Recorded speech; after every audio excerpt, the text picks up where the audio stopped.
Chairman, before we proceed, I feel that I've forfeited my eligibility to be an impartial participant in today's sign variance appeal hearing. So out of respect for the hearing and for all those that are involved in the hearing, I'm going to respectfully remove myself as a council person from today's proceedings. Okay, thank you.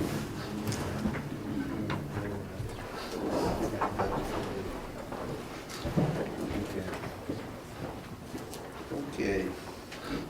Well, on the agenda today is the GNS media sign application appeal.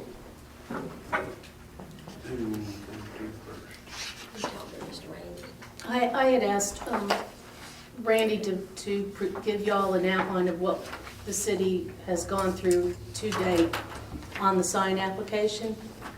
Just the date of the application, the date of the denial, and the reasons. Y'all have that document in front of you as well. There are some, we've made available some pictures of the proposed sign by GS Media also. So briefly, just to, and for the record, to tell you where we are in this process. Are you going to be able to stay in, Randy? Do you want me to get you? Randy, before you start, if anybody has a cell phone, if you would, mute it or turn it off. Okay, Randy. I'm Randy Knight. I've been the building inspector and code enforcer for the city of Eastman since 2008. Everything we have zoning laws that we have that's in place that we try the procedure we try to go through and follow. Randy, speak into your microphone. Yeah. Trying to see if we get it out here. And like I say, the purpose of a zoning is it's a government tool that we use to promote the health, safety, and general welfare for the city of Eastman, and through the regulations of land use and all. And this is, we establish zoning districts and all, and a lot of the purposes is to establish the area heights and yards of different communities and different sections of the city and all, and everything. Just kind of wanted to tell you the procedure that we ordinarily go through on our sign ordinance is most of our signs that we have that we do is most of them are replacing existing signs. The applicant, they're either called and asked what the qualifications are or the procedure that they have to go through to do the permit and all. Most of the time they bring in the permit to us, and at that time I look at them, approve them or disapprove them or whatever and all on that. That's generally kind of the procedure that we go through. Most of the time it's instant at that time. You can look at it, sit down with them, talk about it, go over it at that time. On this particular application, when he brought the application in, I sat down and looked at it with him, and at that time I told him that we would not be able to accept the application of the reason on the 92.5 it says that any exterior sign displayed shall certainly pertain only to the use within the building, and that was our general purpose of denying the claim. So he said okay, and he left, and on 11/6 he came back with the permit and said that he would like to have the denial purpose in writing. So at that time we took and accepted the application, took his check, and on 11/12 we sent him back a letter denying the application on the sign and returned his check and all, and giving the reason for that and all. Also, for the besides the contents that's on the sign and all, we still have a few other stipulations that we have besides the content, which we have has to be 75 foot from the middle of a street, any street, and everything that's established on our in that part. So, and on the on the piece of property that is in question and all. We have a street that runs across the front of it, it's called Cherry Street. And if you're, on the plat and all, the top part of it's only not quite 45 feet wide. And on the bottom, it's only 97 feet wide. So the thing about it is, if you go from the middle of that road and measure back 75 feet at the top part, it won't even fit into the lot that's there. So you have to come down, but you come all the way down to the bottom part. But then also in our ordinance, it says that you have to be 50 feet from an R zone. So if you take that in consideration, the lot is not big enough to install a sign on it at any point in the lot. So, you know.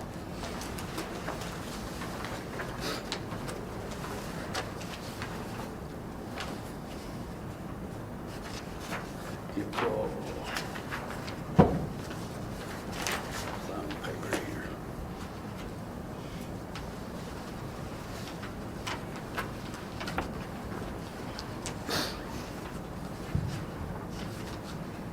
At one time, after we had denied the application, he come back and he met with me.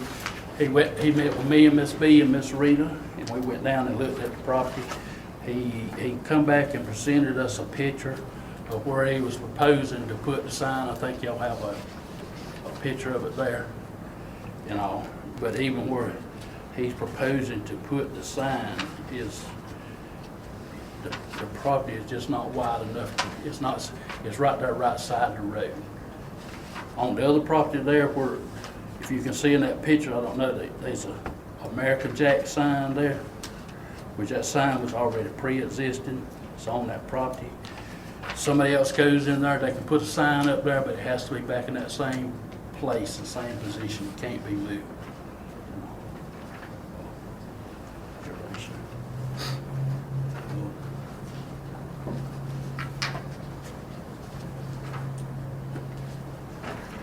Trying to find that quote y'all.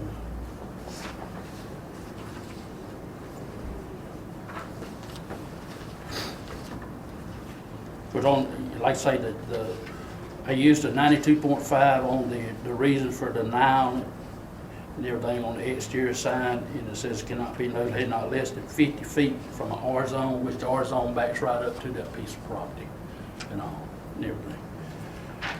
And on Code 36.1.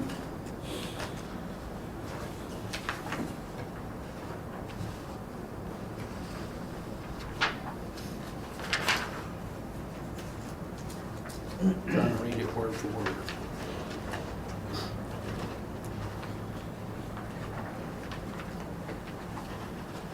It says, in each of the used districts, no sign, billboard, structure, or obstruction of any character other than the building shall be erected closer than 75 feet to the center line of any street, except standard highway signs and markers approved by the State Highway Department and City of Eastman. So that's how I come up with the ordinance backing up on the 75 feet.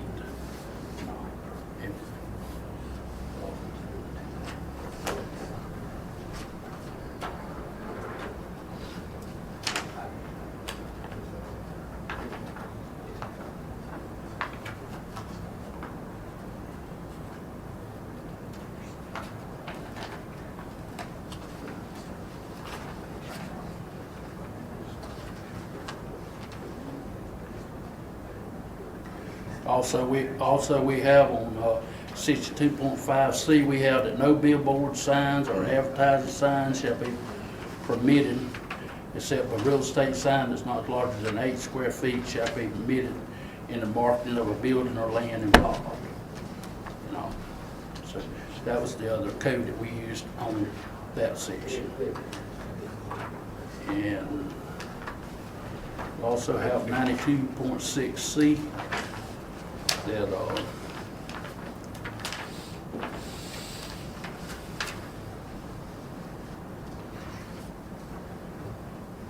it talks about the height and all in a B1 zone. It says when a B1 zone abuts up to the side of a R zone, there shall be a side yard not less than 4 feet for every story or 12 foot in height,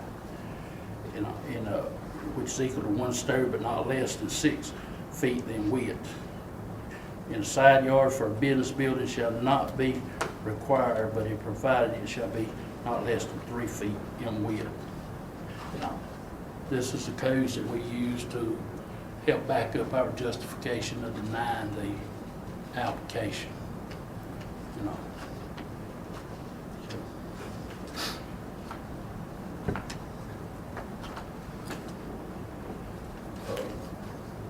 I don't know, anything else that we need. Well, as you know, we received a letter from GS Media's attorney, Adam Webb, and raising some issues with our sign ordinance, and that is what prompted, I've had several conversations and correspondences with Mr. Webb. That prompted Mr. Stegall to come down to show us the area that he was talking and to give us a depiction of the signs that y'all have, and which are here today. Those photographs or renditions of the sign.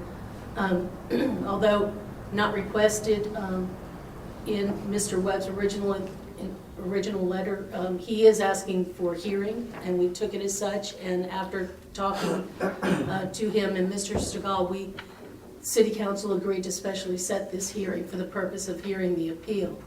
So I think Mr. Stegall is prepared to address the council on the issues which have also been presented to you. There's a copy of Mr. Webb's letter as well as a memorandum of law, and I'll let Mr. Stegall address I'd like to those. ask you something, Randy. Yes, sir. Is it, in question, is it the size or where it's located, or both on the side? Well, their size, the size was more than 100 square foot, which they agreed to reduce that down to meet those requirements. But it's actually the location of the sign, you know. Yeah.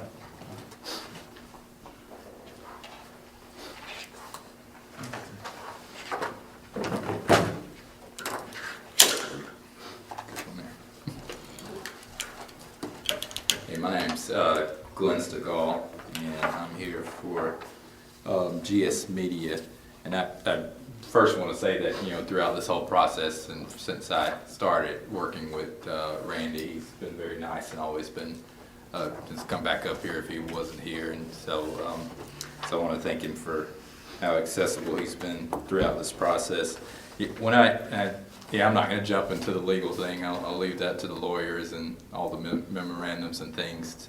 But what I want to talk about more is how I chose that location, and kind of why we're doing this in pertaining to that location.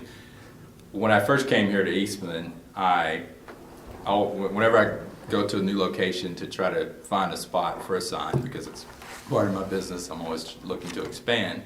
First, I read the ordinances, and then I talk to the person in charge of the ordinance to see what I need to follow.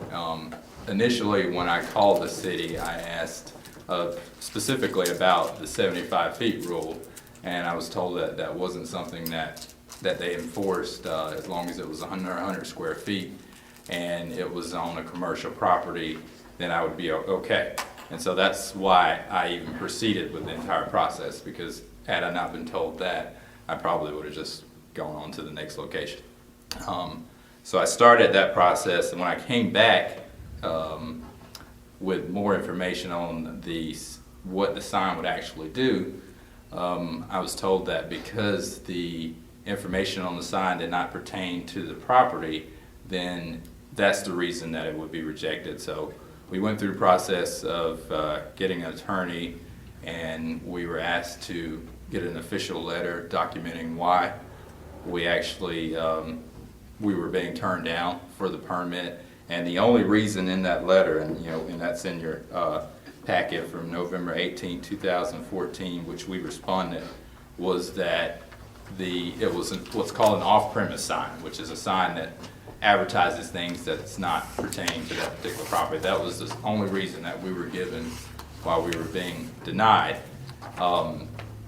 And according to legal advice, that's according to Georgia's Constitution, the right to freedom of speech, you should be able to put, you know, anything that's not obscene on a sign, and or anything that's, you know, obviously we're not going to put anything controversial on there. You know, we're not going to put a Bud Light advertisement or anything like that on there. So, notwithstanding that, you're able to put commercial and non-commercial messages. This has gone all the way up to the Georgia Supreme Court. It's happened in, you know, multiple counties and cities throughout the state of Georgia, and every time it's come back, the court has ruled that the messages that are on the signs cannot be restricted simply based on the property.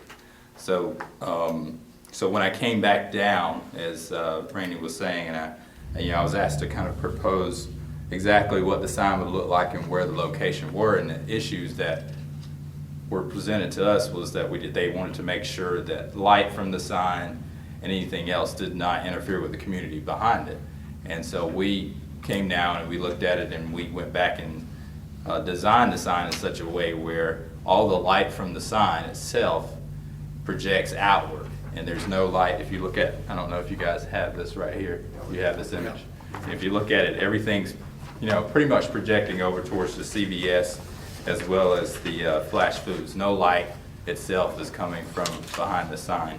I was also happy to change the size, the height, you know, pretty much whatever I could to work with the city to make sure the sign fit within the overall community. We also proposed if we needed to plant some greenery. There's already quite a bit of shrubbery on the backside of that property that would block any light that shouldn't even be going that way, but there's quite a bit. We proposed that we could potentially plant some more there to satisfy that particular concern. I know one of the other concerns that we were told is that they wanted to make sure the property didn't become a parking lot or a place for dumpsters or anything like that. So we agreed to that as well. You know, right now the property sits there, and if our sign doesn't go there, then eventually something will likely happen to the property. And with a one sign that's roughly the same size and height, probably actually less height as the small subway sign that's right next to it, it seems a little interesting to me that it would cause such a concern for the people who are behind it. And we also have features on the sign that we use in every other city. We have some of these in Douglas, Moultrie, several other cities in the region, that automatically, as it gets darker, the sign reduces its light. So at night, the sign is practically 90 to 95% darker than it was at the brightest point of the day. Because in the daytime, we're competing with the sun. At night, we're not competing with anything, so we can bring that down. And I promise you, we make sure that happens because it saves us a lot of money on our power bill. So that's something that, you know, we make sure is calibrated correctly. I'm happy to work with the city to make sure all of those lighting is perfectly, like as I said, perfectly calibrated so it doesn't interfere with the traffic that's coming by.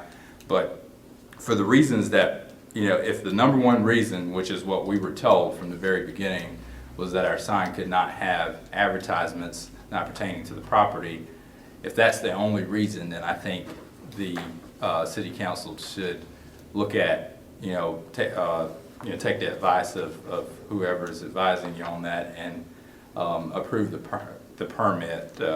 And like I said, I'm happy to work with Randy or anybody else in the city to make sure that the sign fits in, whatever way I can. The last thing I would say is, these signs are actually pretty cool. They're technology. On the way in, I think I might get the slogan wrong, but I think the slogan of the city of Eastman is looking toward the future. Is that right?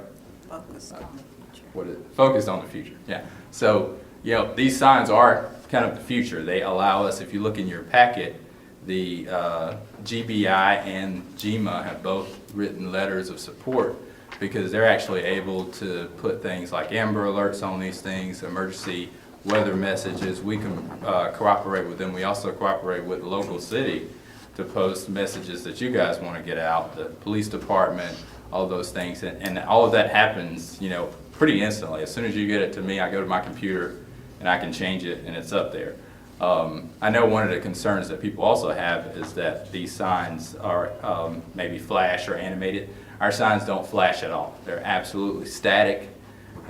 Georgia law prohibits us from changing the signs more than once every 10 seconds. So anytime something comes up there, it's a picture, it stays that picture for 10 seconds and then it just instantly changes to the next one. There's no flashes, there's no, video or anything like that.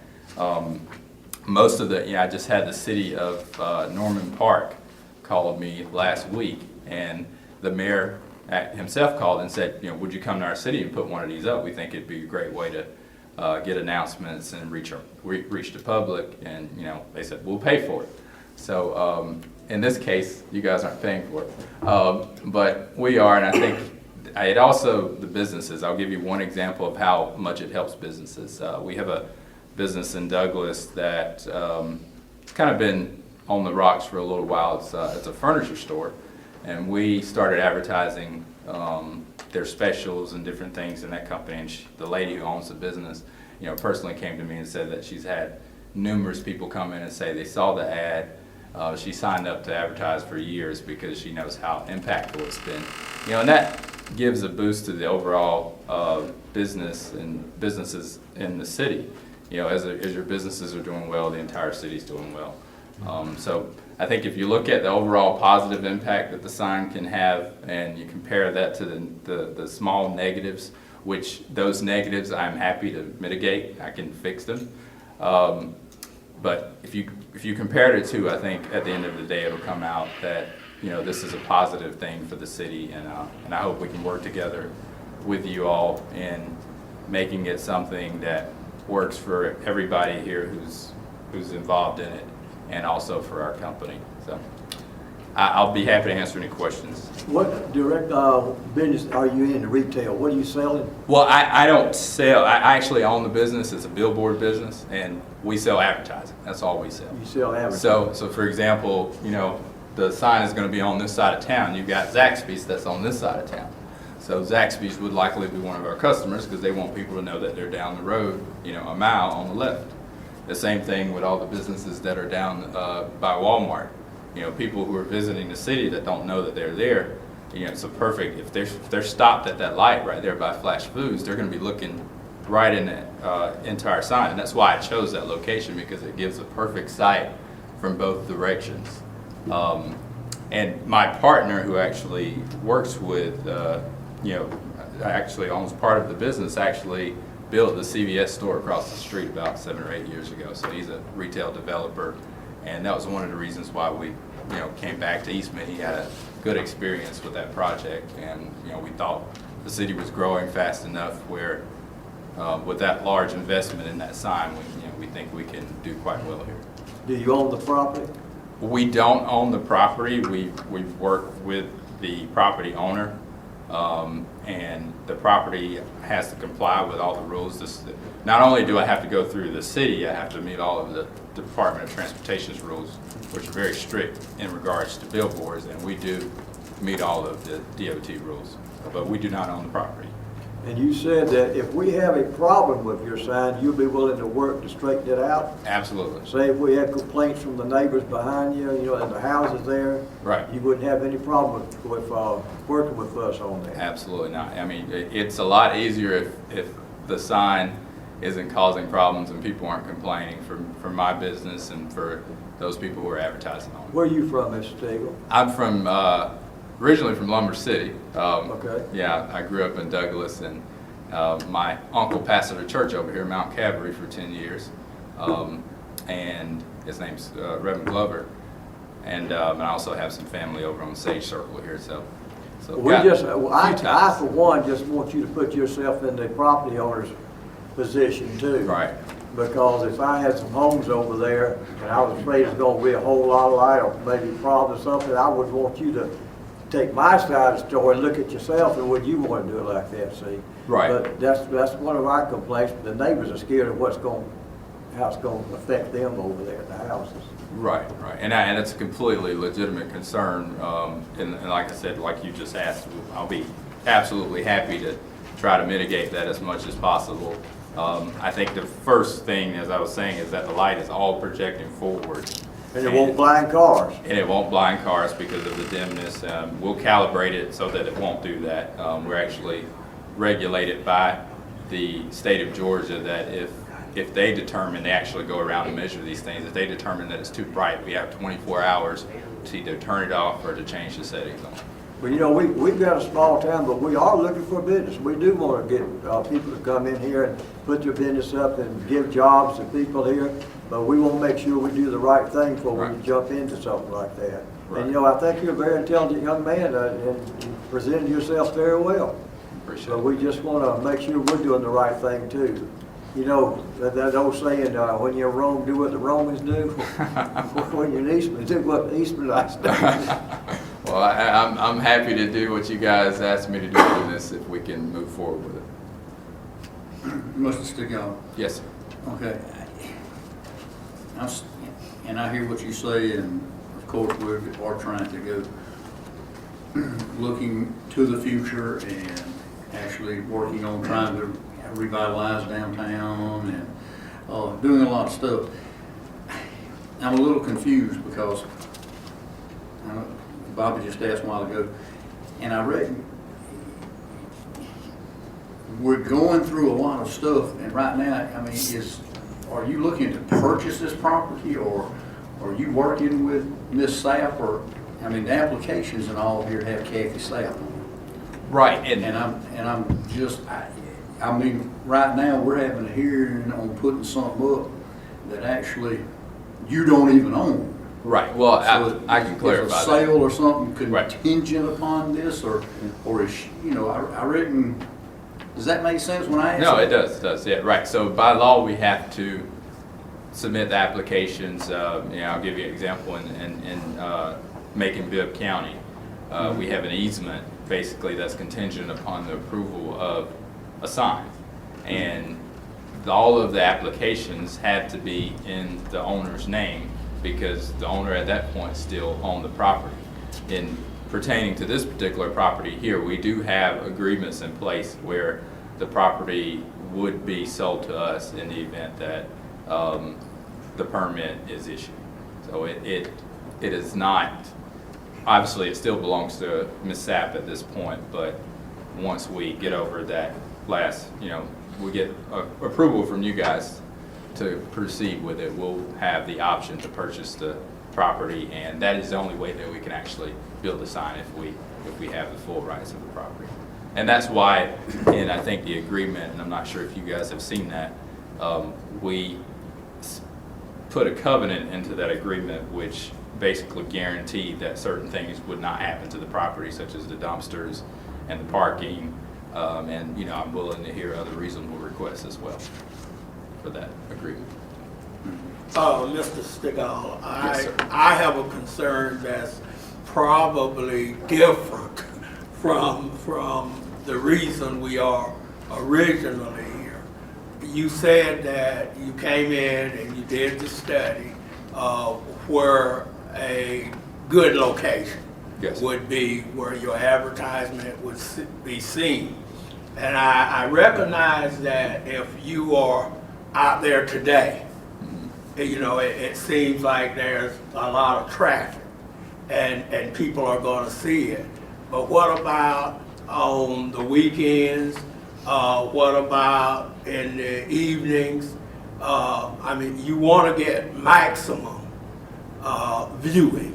Yes. I don't know what the content is going to be. I know you said like Zaxby's. Well, yeah, 90% of our content's local business. Yeah, and so is that an ideal location, first of all? I mean, did you check on the weekend? Because on the weekends, downtown, this part of Eastman is pretty, you know, there's not a lot of tourists going through here. And even the local people, when it comes to local people, you know, we see it either in the paper or we hear it on the radio, or we pretty much know where everything is. I mean, it'll help us, but that's my first concern. There is why that particular location versus a location out at the bypass, where you're going to have tourists, where you're going to have people coming in from the other surrounding areas. I mean, we want business, but at the same time, we want to also keep our neighborhoods at a improvement area, not go down. And since this has come up, we've gotten, I don't know, I can't say we, but I've heard, and that's not even my district, but I've heard from the neighborhood that they wouldn't like to have the sign there. And so that's why I'm asking, when did you do your survey? And is that the best location? What other locations did you look at? Why don't we do that? What other locations did you look at? Well, I'm going to try to address everything in that. Well, no, just do the what other locations Okay, did you look at? I looked, as I said, when I come to a city, I drive around the entire city, and I try to find a location that encompasses a little bit of everything. So, for example, there's locations by Walmart that might be great. There's locations going towards Cochran and coming in that way that would also be good. But the issue that we have to deal with is that these signs are extremely expensive, and while I hope to be rich one day, I'm not yet. So I can only afford one sign, and especially in a smaller city. And so I have to try to find a location that's going to serve as best I can, get in front of the most people. And our objective with billboards is not visitors. And the strategy that we have is we want to go in to a central location within a city, and we're trying to get people who are actually live there to see signs, because we get a lot of, in Douglas we got 2 churches that are on there, and they put their announcements to the community out there. We have a few nonprofit groups that advertise. The hospital advertises messages to the local community there. So it's not trying to snatch people off the bypass so much and pull them in. That's part of it, but that's not the only thing. And I'll be honest, when I came through Eastman, that whole corridor there that's Oak Street, right? That entire road was all commercial. It's the way I saw it. There was commercial business, commercial business, commercial business. There's a Flash Foods right next door to the Subway. I mean, across the street you've got a CVS store. And I know you can see that community behind it, but it's almost like it's blocked off by the vegetation, because it's a community behind a commercial location. It's similar to in Douglas, we have the Kmart shopping center, and there's about 15 different businesses in that shopping center.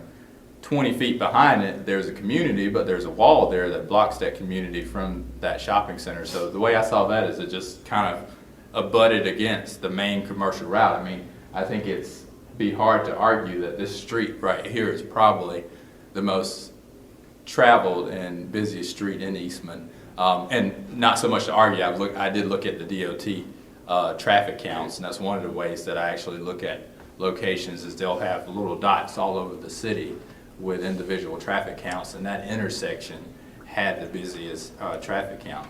And one of the reasons that we couldn't do anything on that corner over there that you're talking about, where the Flash Foods has that large sign built, is because, to be honest, Flash Foods is one of the most difficult companies to get any kind of contract with. They like to lock down their locations and make sure they're the only people that can use it for whatever the purposes are. So that's one of the reasons I could not get on that corner there, because it's not owned by the property owners that I approached. So like I said, so yeah, when I came into the community, it wasn't my intention to just go plop a sign in a residential neighborhood. I honestly did not see that as a neighborhood, because there was no house right there. There was the vegetation blocking the house directly behind it, and then the house directly across the street from us is boarded up, and it looks like at some point or another it's probably going to be, something's going to happen to it. So it looked like that entire corridor was just commercial. The neighborhood, the people in the neighborhood there, yes, that would be someone that came into the city that did not know the city would probably get that impression.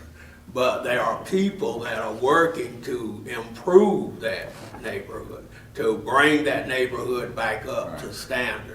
And I wonder, I mean, I think that particular property there in its current state is, you know, I think we could potentially clean it up and actually improve it as a part of the community. So 5% of the property that's used for a pole that's gonna be about this big and a sign that's projecting outward toward the road, you know, we'd be happy to clean that property up, and I think potentially that would be an asset to the community behind it. I think, and this is from my perspective, one of the things that we may want to do as the council is hear from some of those people in that community before we say, you know, before we just up and say, okay, let's do that. And I say that for this reason: even if the sign had been approved, if we had said, okay, do it, I feel from what I've heard that we would have received some objection from the community, and because they did not know this until now, and some of them don't know it now.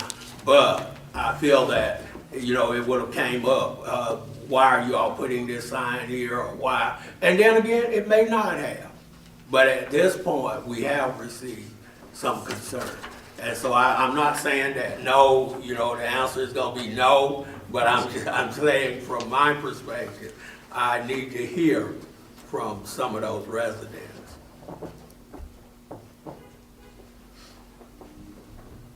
Anybody else have any questions? Anybody else got a question? Then I, Will you accept questions from the public? Yeah. Yes, Public yes. hearing, Yeah, Yeah. yeah. I was just curious, I'm an amateur radio operator, and I'm familiar with LED signs and the fact that they actually emit radio frequency out into the airwaves.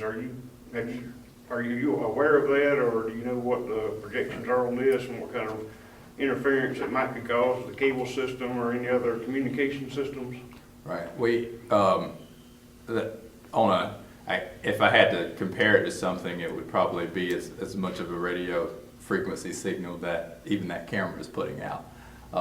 In some of the larger cities, you'll often see these LED billboards, and then on top of the LED billboard, they'll actually have a radio tower or a cell phone tower. So we do have to have, the signs do have FCC permits, otherwise we wouldn't be able to use them. So my concern would be, yeah, pretty much nil to none. I think that it would interfere with any kind of radio frequency.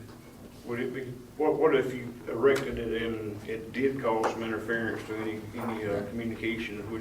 Is there a way you can work on it, adjust it, or is there anything you can do? Right. I mean, we would certainly try to mitigate that, but in my experience with the dozens of ones we've had, as well as the entire industry, it's just not strong enough because there's no radio frequencies or anything. It's simply just light. It's as much of, you know, where they're actually starting to change these fluorescent lights to LED lights, and so it's about as much as if you guys changed all these fluorescent lights to LED lights. That's about as much as it might cost.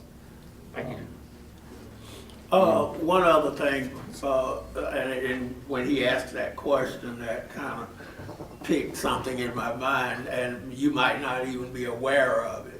But I know you were saying that on the sign, if a person bought advertisement, that there is controls there so that nothing derogatory. For example, you said even like Budweiser, Right. For example, and that does happen a lot in our neighborhoods. We get a lot of beer signs and a lot of signs that's not anywhere else. But one of the things that's going on now is with signs, car tags, bumper stickers, and a lot of people may not be aware if you don't listen to public radio a lot, and there is a push to be able to, if you want to, based on free speech, to put your link whatever you want on the sign. Within perimeters. I'm sure the state, the federal regulations are there, but they are going. You could, if I wanted to advertise and I wanted to say, Mr. Stigall is running for city council, don't vote for him. I could do that. That's right. And I mean, that's coming out. I just heard it yesterday. And different states are dealing with it already. So if they're dealing with it, we're going to have to deal with it.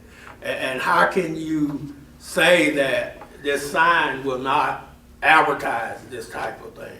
Well, I know it's I guess I to can the say it city, because too. I own it, so I wouldn't. I can say no to whatever advertisements that somebody brings to me. I'm not obligated to accept any particular advertisements. There's a lady about 80 years old in Douglas whose property we use, and in her original contract, she made me sign that I wouldn't have anything on there about women or beer. And so I agreed to that, and it's right across the street from the hospital, and we've been, I hadn't had any complaints. I mean, with any business, I'm going to try to protect my business from anything that's controversial, because that could potentially lead to less business. So I'm going to use my head and try to think, like you said, or somebody said, what Eastmanites would do, and see what, if it's something that I think is going to be substantially offensive, then likely I would just ask the person to find another source of advertising. Mr. Stigall, would you be willing to go with either one of the councilmen or Mr. Milton, that's his district, and canvass the neighborhood with him and explain to him what you got and what you feel like it will not do? I'm not afraid of canvassing neighborhoods, by the way. I'll give you a tip. I actually ran for mayor of Athens when I went to the University of Georgia, and I did a lot of canvassing. So, Okay. that I'm not hesitant to say that. John, you got something you want to say? Yes. Yeah, and I will not say no to that. So we'll just put it at that. All right. Yeah. I talk pretty loud so y'all can hear me. We know that. Honor to the city council and to the body here.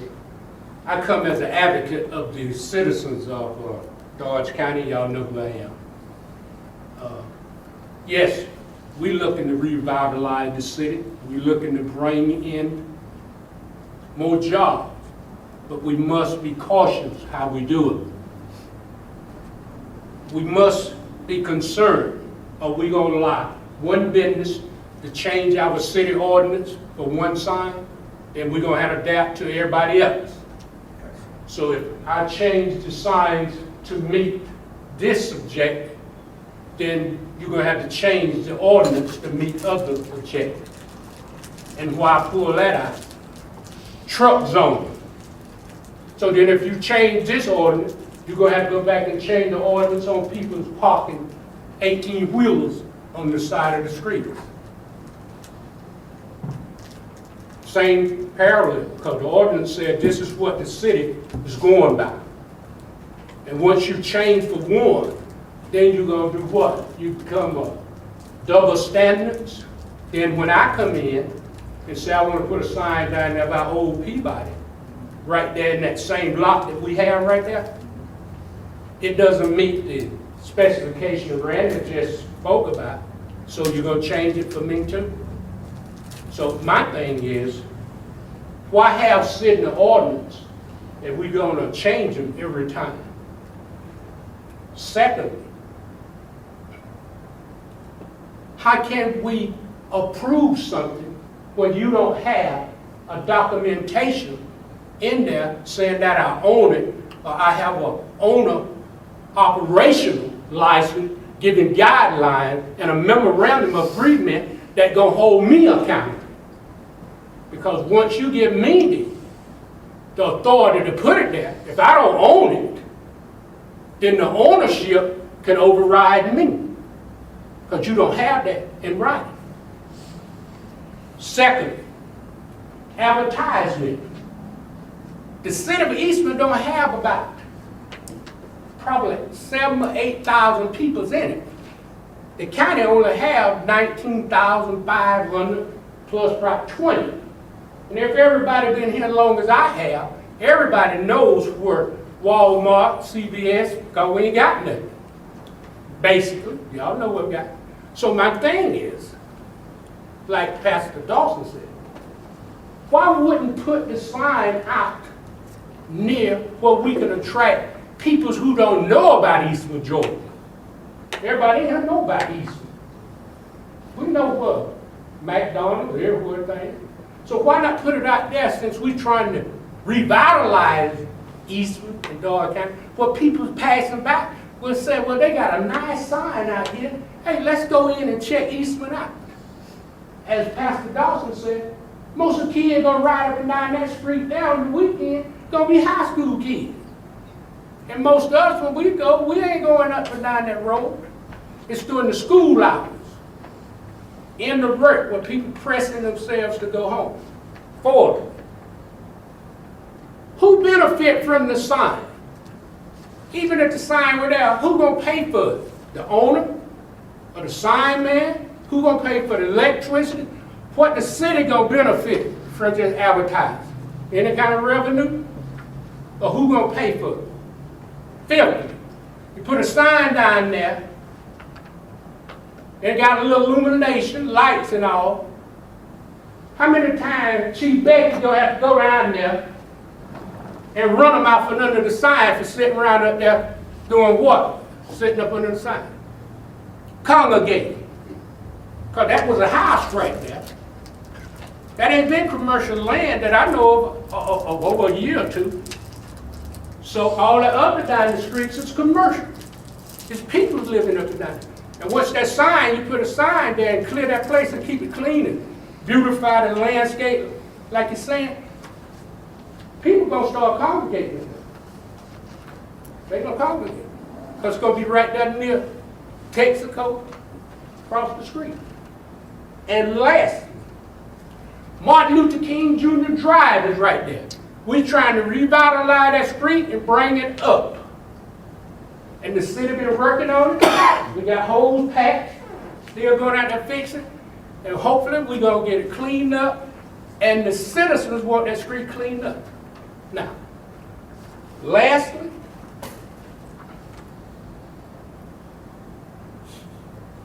what kind of sign, as Pastor Dawson has said, you give me permission to put a sign up down there, and once you sign it and it says mine, go back to what it said, freedom of speech. Next thing you know, the city have a what? A suit filed against them because I put something up there, the Tonga Road, the top, and you be saying that I have my right. It's my right to put anything on the sign I want. And then you be done lost your right, and then what happened in the community gonna come at the city. Now we got twofold. You upset the city because your friends on their privacy, all for a little sign. If the sign's so important and so popular, why don't we put the sign at one of the exits out by the city where people are coming into the city? The people live internal here already know who all these places are. Put it at one of the city sign places out there. You won't have to worry about it. McDonald's got a big pretty sign out there. Put it out there, someplace like that. And everybody will be happy. So if it ain't gonna make money, and we could get you a spot out there. If they would sell a sign, get you a spot there. So the key is, it does not meet the city ordinance that Randy just stood up here and told perfectly all of the ingredients in the cake that doesn't meet. And if it doesn't meet, that shouldn't be any problem with anybody. And he have a good idea. It's nice. It's a wonderful idea. But if it doesn't meet the city ordinance, why change the city ordinance for one sign? That's just from the community. And I got involved in this because of the community. Y'all know me, I'm not here just to be standing here. I'm here because of the community, concerned about a sign down there on Martin Luther King Jr. Drive. Thank you. Anybody else like to, all right? Give your name.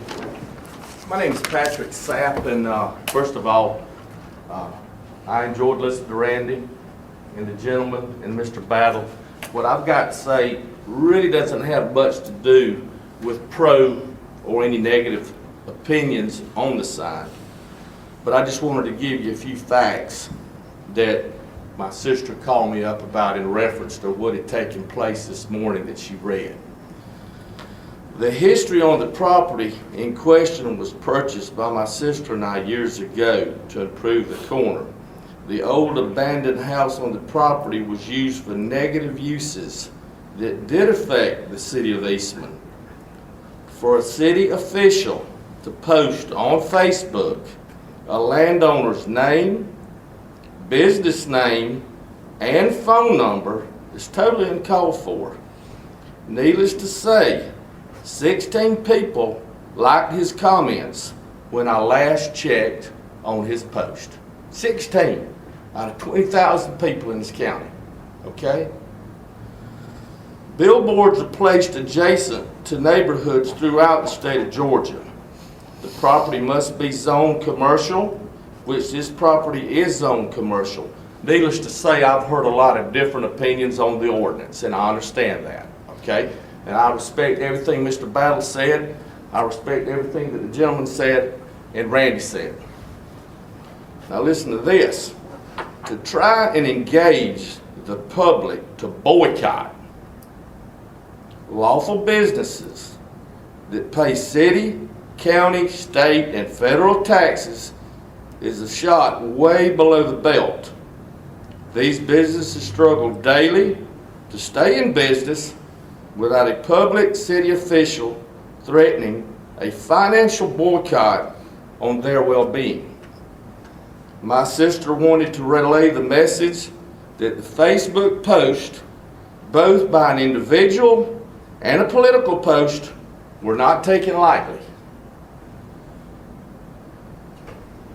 It is my understanding, after reading the ethics ordinance, that city officials should not incite public boycotts against policy, whether for or against.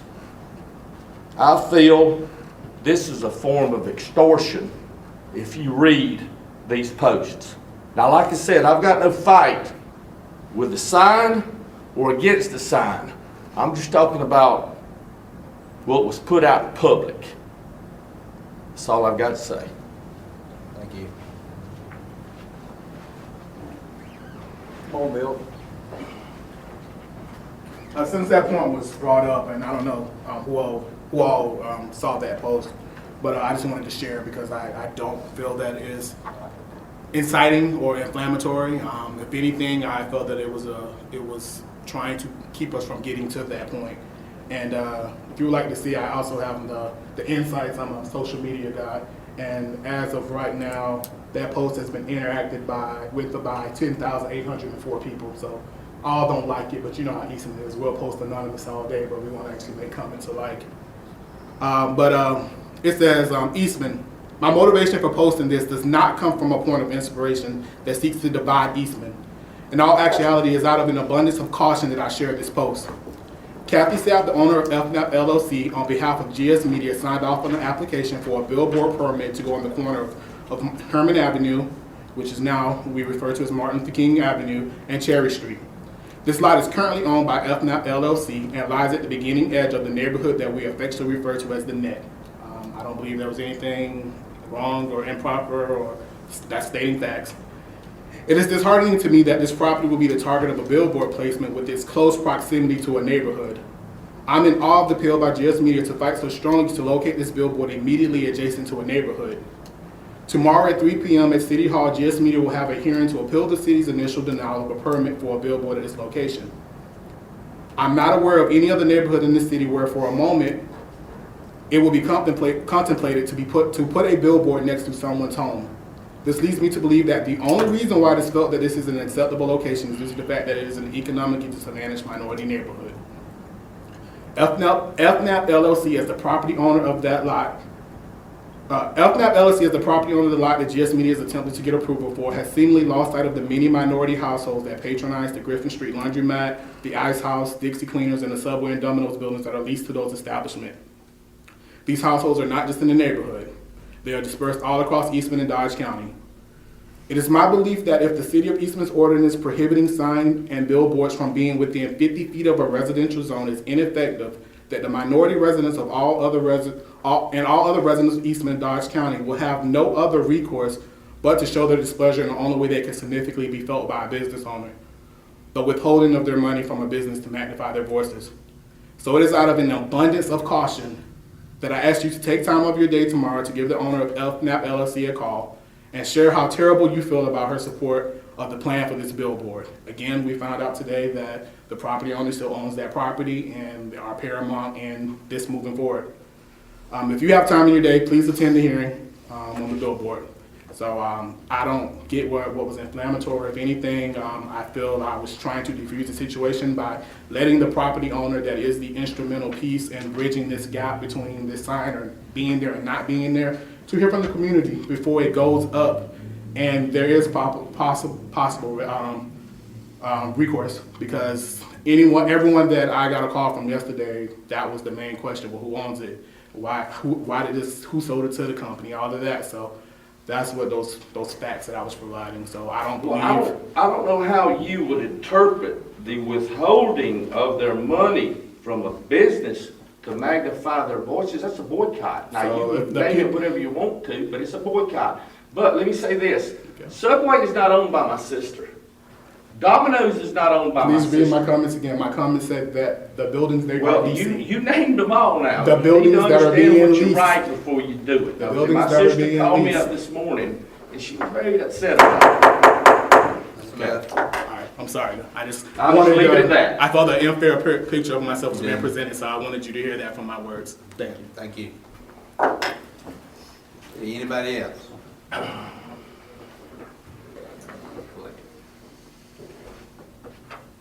Well, again, I want to thank y'all for listening to me on this. I know it's a testy issue, as I think anything that gets to this point sometimes is, but I hope, again, like I said earlier, that you'll look at the positives of the sign versus the negatives.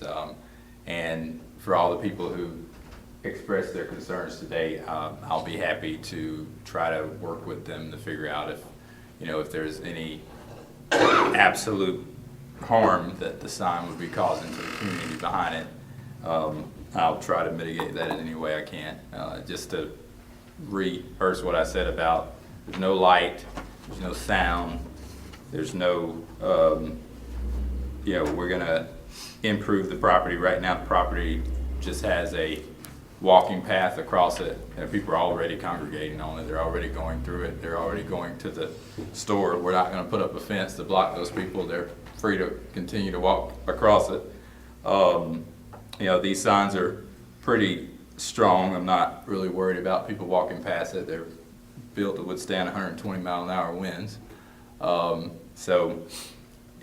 Overall, as I said before, I think it'll be an overall improvement to the community. Churches, nonprofits, businesses can advertise on it. I'm not going to put any kind of advertisement on there that I think is going to cause even more controversy. I'm not going to do anything with the sign that's going to interfere with other community activities. I mean, at any point when something new comes in a community, there are always people that are opposed to it and there's people who are supportive of it. I suspect that there were people who were probably opposed to the CVS going across the street, but that CVS has probably generated a substantial amount of sales tax revenue, increased property taxes. Our property will be reassessed. The value of it will be reassessed because there's going to be a $40,000+ sign on it. So that's going to make the property taxes that goes to the city, that we have to pay to the cities, go up. The property will be owned by us, and the contract with the owner at this point is actually not an optional contract. We actually have the absolute option of exercising that one way or the other. So it's not, basically, you know, at this point, she couldn't come back and just change her mind about it, which is what I think somebody heard. Now, obviously, if she wanted to, we would certainly listen, so. But if anybody else has any other questions, I'll be happy to take it. If not, I'll Okay, leave it at that. just one more. This Okay. one. I think everyone is pleased with your presentation and because this is a hearing, so that everyone can hear both sides. Right. And can make an informed decision.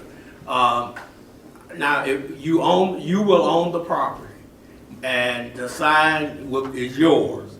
Now, how long can it, I guess I'm trying to say, at any time can you come in and say, well, I no longer want it to be a sign, so I'm gonna take the sign down. And I mean, this might sound like a harebrained question, but I'm just asking. Because now you own this little spot, because we look at it, and I kept saying in my mind, what can you do with that little spot? But what if 2 years from now, this become because this is a dry county, dry city, right? What if it becomes wet, so you say, well, I'm gonna put a liquor store right here? I mean, I'm just asking. I mean, it sounds like a dumb question, but I'm just asking. I mean, and let me tell you why I'm asking that, and the council, y'all excuse me for this, but the reason I'm asking is because of all the places to put a sign that's going to inform people, that is the most unlikely place. Now, that's just my opinion. You've done the research. But, and again, we know the community. So I'm saying, whatever you advertise there, we know where Farmers Furniture is. We know where Walmart is. We know where, I'm just asking. Wouldn't it be more advantageous to put that? I mean, it's just in my mind. I have to be comfortable with it. Right. So. Okay. Thank you. Any more questions? We need to go to second session You don't need to. Don't need to? No, You no. don't have to. Okay. Y'all can make a motion on to accept or reject the appeal, or take it under advisement. Mr. Dawson referenced canvassing the neighborhood or getting the input from or someone did canvassing the neighborhood and getting the input from the neighborhood. That's certainly up to you. Well, I agree with Mr. Dawson because of the fact that I'd like to hear what they got to say. If they're the ones that live there. If I lived there, I'd be doing it. I mean, I think it's a thing to do. I don't think we just make up our mind to do. We need to get a little talk going. And I don't know how the others feel, but.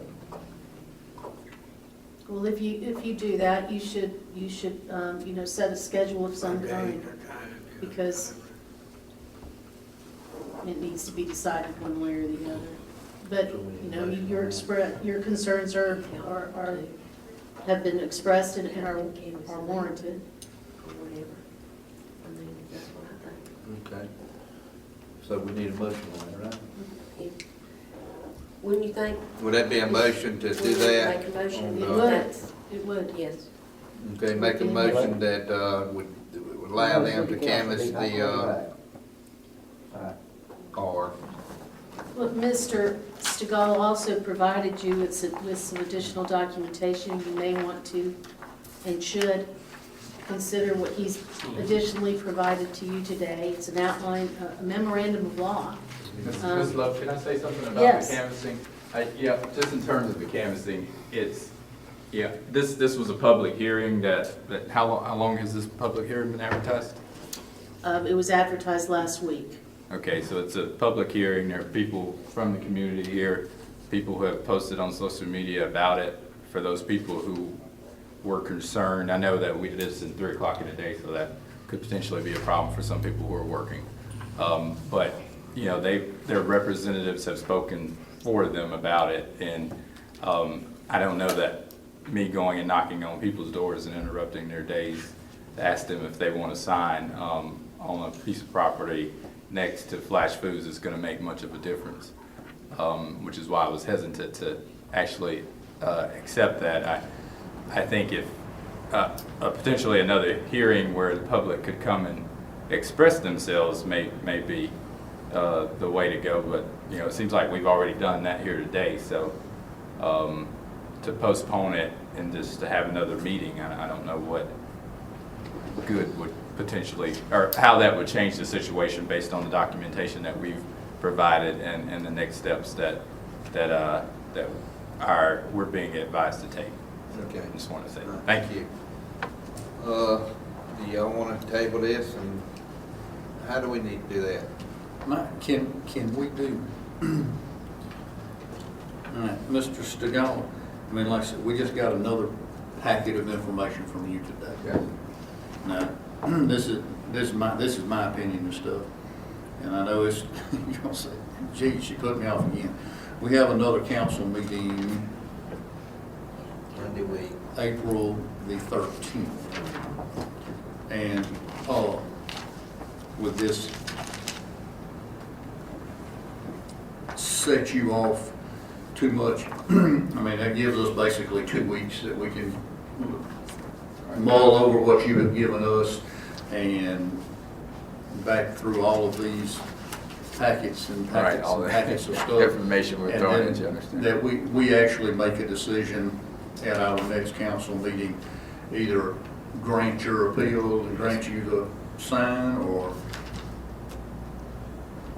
go to court. I mean, just put it out. That's what it's going. I mean, that's what it's going to end up being. But with that, if we do that, that we actually, like I said, a little less than 2 weeks will give you a yay or nay, and then we can go forward from there with whatever the next steps are. Right, and that would be great. Be the canvassing of the neighborhood. I sort of understand that, but then that's going to be leading you by the hand into a knife fight. So, I mean, so and that's not persuasive, real, but not. That's not real good. I mean, because how are you going to keep up with? Well, yeah, this one don't care. This one ain't home. This one's not home. But that will give us 2 weeks to, like I said, look at what you've given us today and time to talk to Ms. Locke, because, I mean, that's what we were talking about a while ago. I mean, we need to go in like a little executive session now, and then I'll go through and talk through this, but this gives us a little bit of time to memorandum of laws and everything else. We can have time for 2 weeks to discuss with her and, you know, what, and might not be, and do that. Would that be? Well, it certainly would be Sufficient with you? That gives us a timeline, that gives you a date. Yes, I mean, you know, 2 weeks is yay or nay, and right. what we're gonna do from forward, or what you do from forward and stuff and all, and, is that sufficient?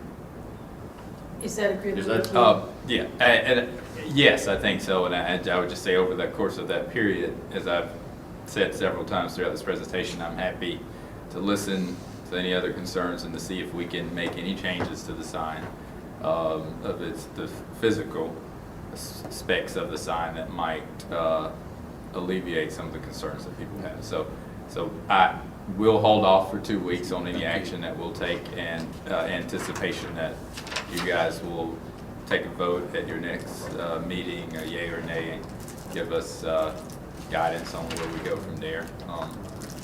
Thank you. But like I said, that will be April 13th. April 13th. Okay. And I'll put that in the form of a motion Okay.